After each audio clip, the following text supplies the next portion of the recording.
ஐந்தாவது லீக் போட்டியில் 7 விக்கெட்டுகள் வித்தியாசத்தில் சேப்பாக்க அணியை வீழ்த்தி திருப்பூர் அணி வெற்றி பெற்றது.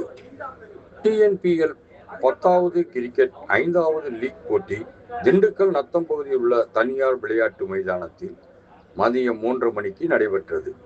இதில் சேப்பாக்க சூப்பர் கில்லிஸ் அணியும் ஐட்ரீம் திருப்பூர் தமிழன்ஸ் அணியும் மோதுகின்றன. டாஸ் வென்ற திருப்பூர் அணி பந்து வீச்சை தேர்வு செய்தது. இதைத் தொடர்ந்து பேட்டிங் செய்த சேப்பாக்க அணி 20 ஓவர்களில் 7 விக்கெட்டுகளை இழந்து 205 ரன்களை எடுத்தது. அந்த அணி வீரர் ஆசிக் அதிகபட்சமாக 98 ரன்களை அடித்தார். திருப்பூர் அணிக்கு 206 ரன்கள் வெற்றி பெறும் இலக்காக நிர்ணயம் செய்யப்பட்டது. தொடர்ந்து பேட்டிங் செய்த திருப்பூர் அணி 18 ஓவர்களில் 3 விக்கெட்டுகளை இழந்து 206 ரன்களை எடுத்து வெற்றி பெற்றது. இதன் மூலம் 7 விக்கெட்டுகள் வித்தியாசத்தில் திருப்பூர் அணி வெற்றி பெற்றது. இந்த அணியின் வீரர் துஸ்ரா 102 ரன்கள் அடித்தார்.